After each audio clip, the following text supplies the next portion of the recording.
sexism and racism and things of that nature. So if you would just share a little bit of some of the things that you've touched on that issue, because you have definitely touched on that in some of your theater work.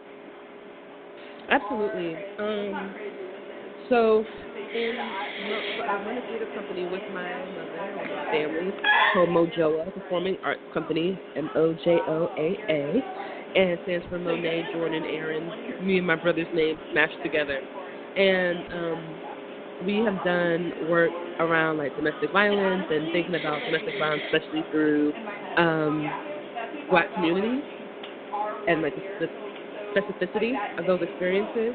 And then personally, in my own arts practice, I do work that's deeply vulnerable and deeply like coming from my own life experience.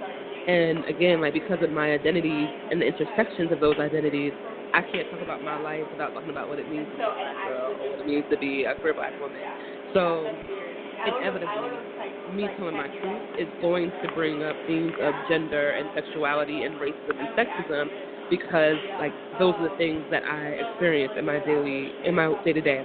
So some of the ways that we've explored that in the second show of the trilogy that I produced last year, I looked at experience and perspective and identity and put it in the realm of a circus. So thinking about the way that we perform ourselves, the way that we, wear masks, the way that we, put on things, whether it's hair or clothes or colors or other people, to try to hide ourselves from ourselves. But at the end of the day, all we have is like our bodies and our skin and our ways and our past and our future. And what does it mean when we can just accept those things? We don't even have to like it. We just like, yes, these are my knees, these are my flabby arms, this is my body. Like what happens? And what I believe happens is like a disrupting of capitalism, because if I know that I have like, flabby arms, and someone says, oh, you have flabby arms, let me sell you this product, I'm like, well, I already know that and I'm doing just fine. So, and I think that's really powerful for us to just say, I see myself and I am loving and accepting myself. Definitely. Dean, I believe I heard another bell. We're just rolling with bells today. Yeah, we keep rolling with bells, and we'll bring them in right after this. Bass players, best thing you can do for your overall sound. You've got to see this. New Bass Tone Incorporated makes Nightwalker bass guitar tube preamps. This preamp will give your sound such a boost, it's just incredible. Try it today. Try it today now. A great sounding bass guitar will make for a great sounding band. Make your band sound at its best. Best thing you can do for your bass guitar sound. NewBassTone.com. NewBassTone.com. And we're back with Straight Talk with Dean and Mark. Thank you for calling the show, man. Ask who we have on the line this evening. Yeah, hi everyone. This is Benjamin Schnau speaking, right from Los Angeles. Hello. How are you doing? How you doing? I'm great. How are you guys? Doing good as well. And if I remember correctly, because I remember reaching to you as Facebook as well, I believe that you do comedy also. Am I correct? No, I'm actually an actor, singer, songwriter from LA. That's right, singer-songwriter from L.A. So tell us a little bit about how you got involved in the arts and things of that nature. So part of what we love doing on this show is talking to creatives and finding out how they got involved. We've got Monet from right here in Durham, who is an actress, theater person, and just right. all around artistic person. And then we've got Art, who is out of Asheville, North Carolina, who has done stand-up and is a comedian and improv person. So now we've got the singer-songwriter. So tell us how you got involved in the arts. And for all of you, after you tell us that, I'm curious as to what kind of advice you give to others that want to get into the arts, because I know that can be a very difficult thing, because everybody thinks that they want to be an artist, and I'm sure that there's advice that you give to people. Yeah. Hi, everyone, first of all. Hi, everyone on the line. Appreciate it. Thanks for having me. I'm an actor, singer, songwriter, right? So just want to make sure that we have that all. So the thing is, I'm originally from Europe, right? So that means I'm from Germany, originally born and raised in Germany, and I basically started my acting career back in theater, right? So I started in Germany, doing a lot of plays and worked my way up a little bit, bigger stage plays and stuff like that. But at some point, I basically realized, oh my God, if you want to make a living also at some point, I mean, it's passion on the one side, but you also have to make a living, right? So, and I just realized, okay, there is definitely more going on in film and television.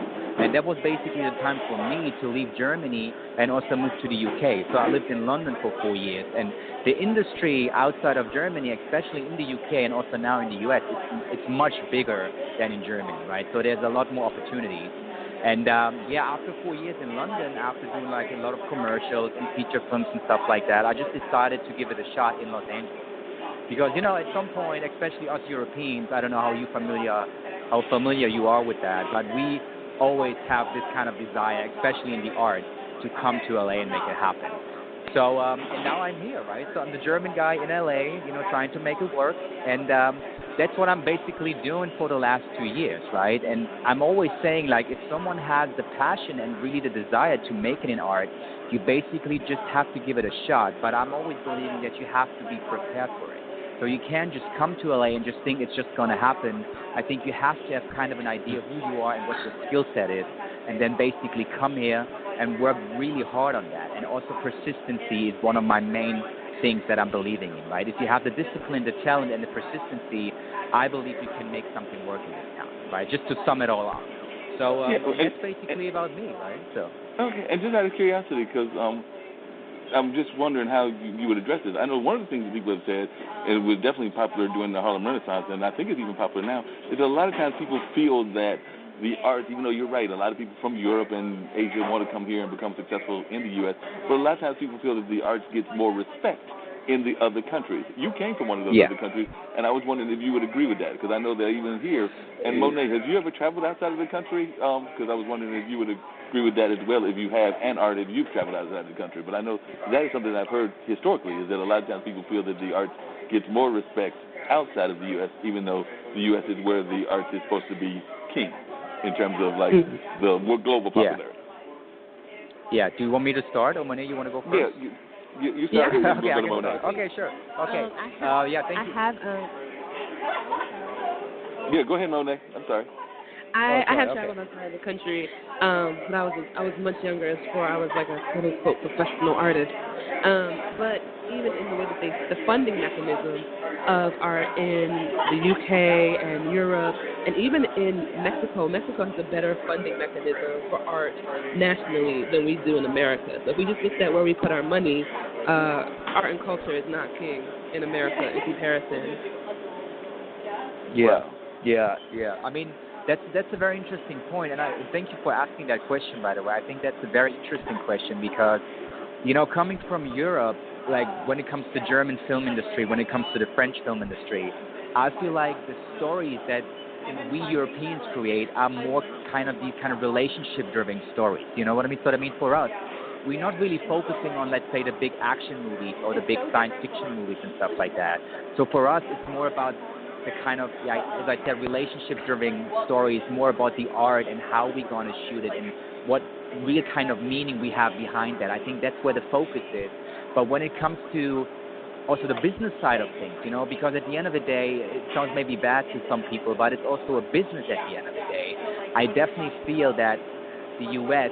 has a lot more focus on art in general when it comes to the music industry, when it comes to the film industry. I think, I mean, especially about my history, right? I mean, I can't talk about it. I'm German. We had, you know, the war and all that kind of stuff. And obviously, the film industry never really completely recovered from that. So we have film industry, don't get me wrong, but it's not as big as in the U.S. or in other countries, for example, in the UK. Because our focus, as you all know, is more in engineering and manufacturing. We are good in building cars and machines and stuff, you know? So and that was one of the reasons for me also to leave and just see what's out there. And how has the LA scene been treating you? Because you've been out in LA now, you said, for 3 years. And have you had success? Yeah. Have you landed any major parts or anything that you would that you're really proud of in the time that you've been out there? And have you found it difficult to break into the scene?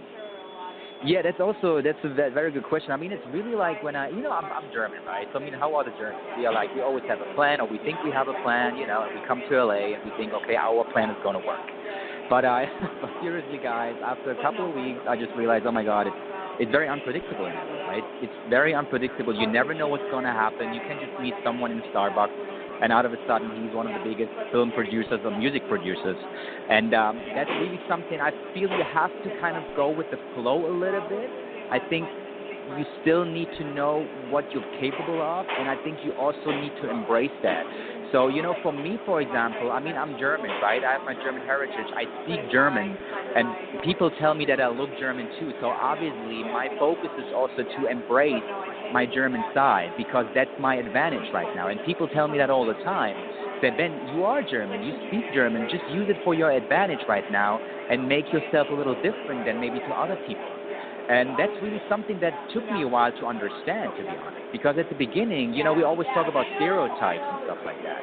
You don't really want to be typecast, and no one likes that. But at the end of the day, that's something you also have to accept. I'm a strong believer that if you can accept that certain people in the industry, especially at the beginning, see you a certain way, then maybe you're going to really have a hard time to basically work your way up, because I think that's how it is right now. And as soon as you may be more established by doing these things, by doing maybe roles that you're not really completely into, maybe then at some point eventually you get the opportunity to do something that you like to do even more.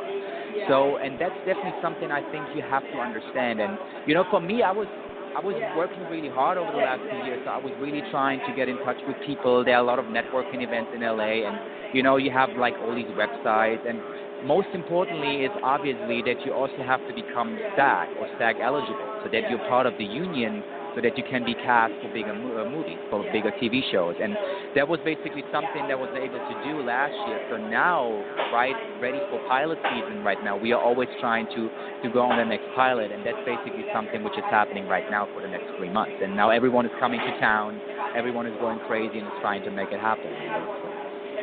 Monet, he actually brings up an interesting point, because that's one of the complaints that folks have had in the past about sometimes the African-American theater, because sometimes people would play, and I'm thinking about like somebody like Tyler Perry, they would play to the stereotype, and then they would flip that after they played to the stereotype to then go into what they considered their message medium. And some people would even argue that to some degree that Spike might have even done that. But I was wondering how you address that, because he's right that sometimes people feel that they have to play to the stereotypes to some degree, and then they may have a whole message that's different from that they want to express, but they're not comfortable doing it, so they feel that the industry won't buy it, because we know that now what Black Panther was very popular, and there'll probably be 1,001 Black Panther sequels now, or right. knockoffs.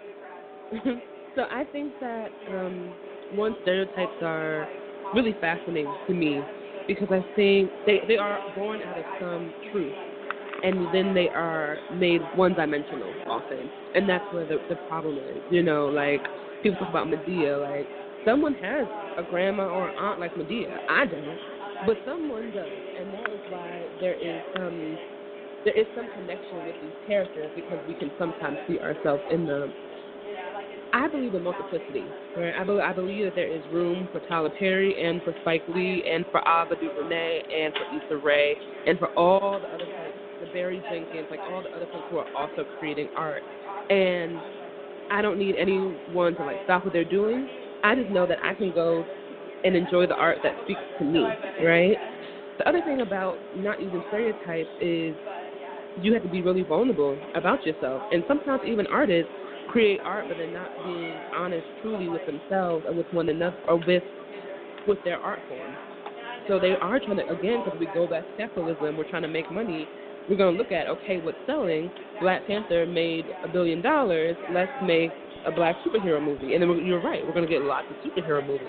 But at the same time, we're also getting, Issa Rae. We're also getting the movie Little with Regina Hall and Issa Rae. You know what I'm saying? So there are people who are like, yes, that's nice, that's fantastic, and I have another idea. I have another story.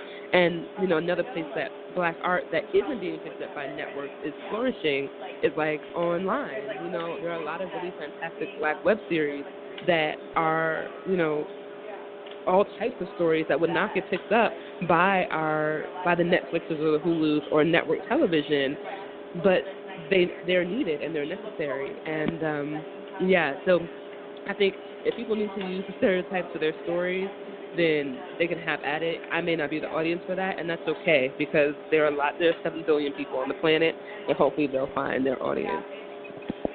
And Art, I imagine that that's even been the case with comedy, because I mean, for a while there, you're right. There was only a few comedy clubs around the country, and now